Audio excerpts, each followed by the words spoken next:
So, the ancient religion of Babylon, they all have one thing in common: the sacred feminine. The sacred feminine. The sacred feminine. Ishtar the Babylonians, Tyre the Buddhism, Fatima of Muhammad, Sophia the Gnostics, Shekinah to the Kabbalist Jew, Mary to the Catholic, and Shakti to the Hindu. These all have one thing in common: the sacred feminine. And the sacred feminine is going to take you back to the source of light, because the light that resides in that place that Plato talked about, you need a path to get back to that light. Listen, this is important. She is the one to take you to that light. Now, I'm going to give you a guess. Tell me this morning, who do you think that light is? You remember what this subject's all about? Lucifer. He's the light bearer.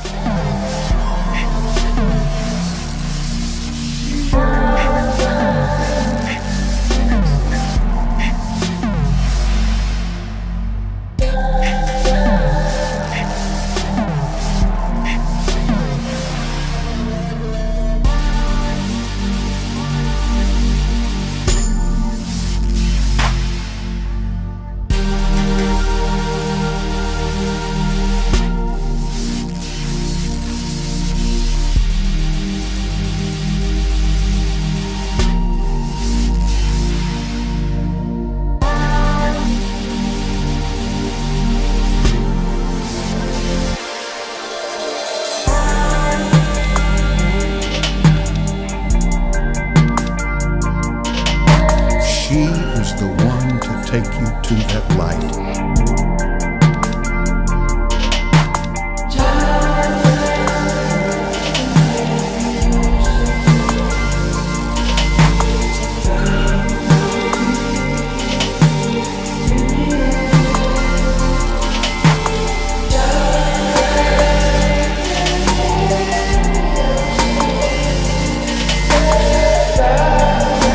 Look there, we've got the same kind of symbology on a Catholic basilica, which is kind of ironic.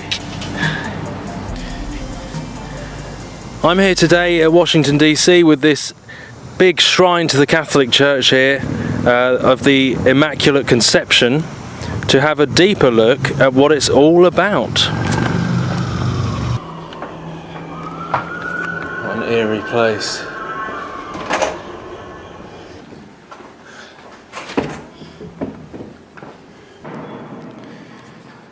So let's go down into the belly, the underworld, where masses take place, into the heart underneath this, the tomb of this huge temple.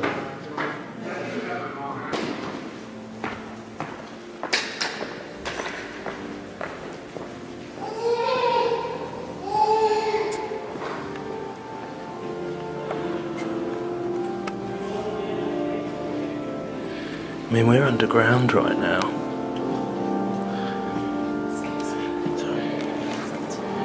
This is underground, this isn't the belly, underneath the big temple.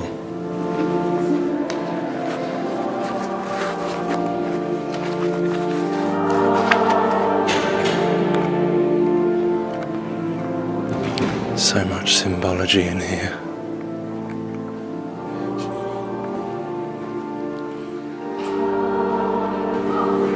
The National Shrine of Immaculate Conception. The birth pangs of the New Age, of abominations, ecumenical, one world under Rome.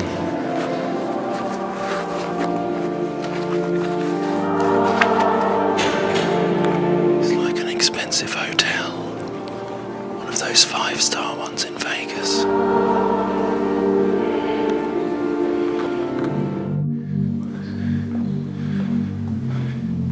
I mean, if that is not revering the Mother.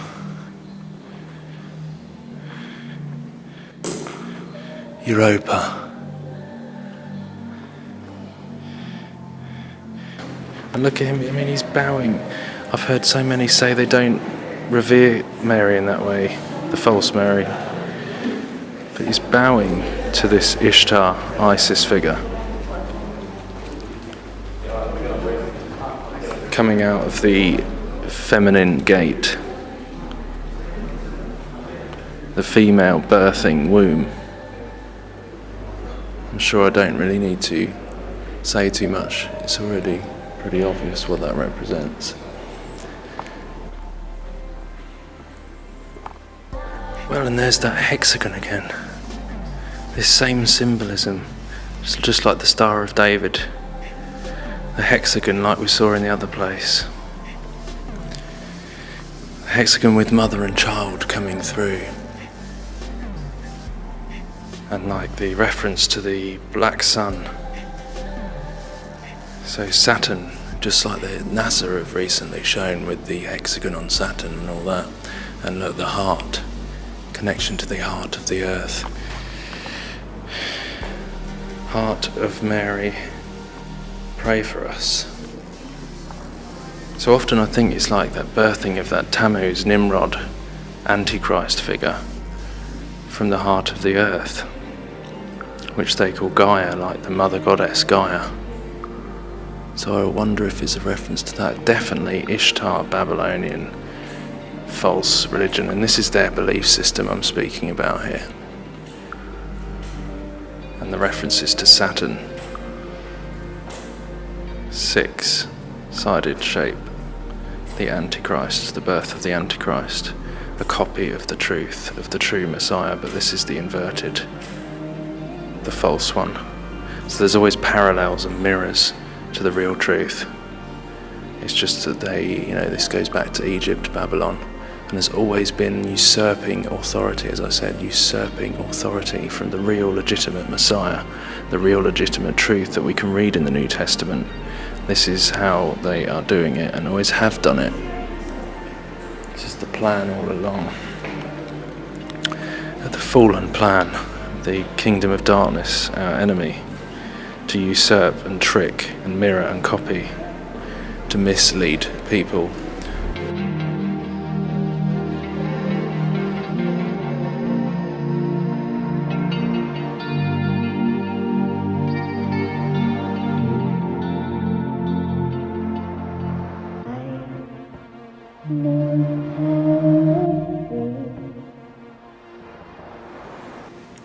Look, pillars and archways, all the same designs as the other places, and she's sitting on a foundation stone there, behind these pillars where the veil would be, like in the Holy of Holies again, same representation, the Mother Goddess, Semiramis, Diana and child, the false Mary.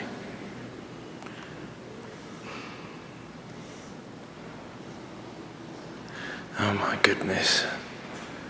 And once again, you see IXXI, which is Roman numerals for 9/11, on the cup. The Frankists and other secret societies, there is this belief that they need to fill up this cup of sin, make people turn to bad, which you can see happening, in order to provoke their Christ to come, which they think is the real Christ. But that's their belief. They believe they need to fill up this cup of filth, this cup of abomination, as we're told about in the Bible, that will happen. The cup of abominations that will bring judgment upon the world. But they believe that they're going to get this Christ is going to come. But we know it's the Antichrist. It's Nimrod from the days of the Tower of Babel. And this cup of abominations.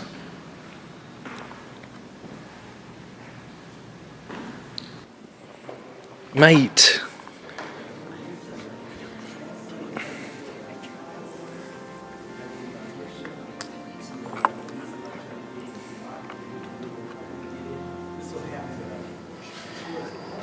You know, even I've heard Catholics say that this Pope is very different from any other. The way he's uniting religions and one world, ecumenical, new world order. You know, the Jezebel spirit usurps authority where it has none. I was thinking about this the other day. The Jezebel spirit usurps authority where it has none. And this is kind of the way this new ecumenical religion, Babylonian New Age religion, is working. Usurping authority over where it has none. You know, it's pretty interesting. Usurping authority over the man, over Jesus, the true king, the queen, usurping illegitimate authority.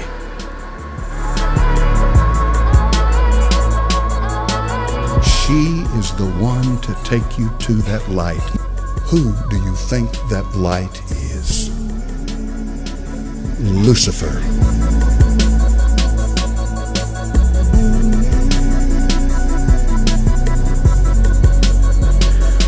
Please do not tell me this is not an ornate temple of Diana, the mother goddess. Sorry. I don't think that went down too well. But look, the celebration of fertility.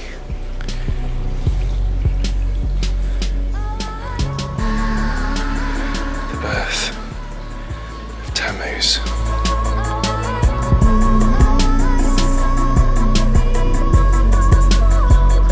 Whether you call her this, or you call her that, or you call her this, or you call her that, she's the same wherever you go. She is the Mother of God. She's the universal life force. Satan is very good at accommodating whatever culture, whatever age, whatever clime you happen to be in. Making a difference to him. He's very good at accommodating it. What I simply mean by that is he'll make you feel comfortable wherever you live in accepting his religion.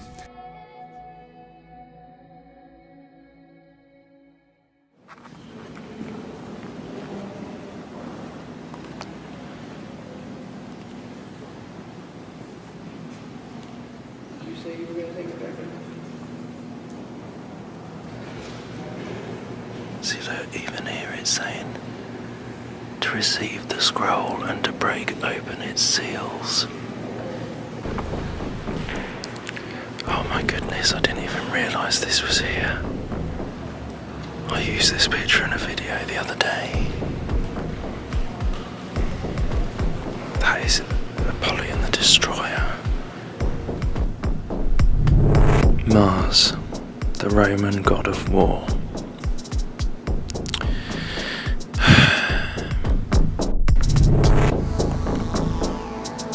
And we've got that same representation of the Holy of Holies type thing, and him raising out of it Apollyon the Destroyer, the antichrist. That is not Jesus. I don't think it takes much to work out that that's not Jesus.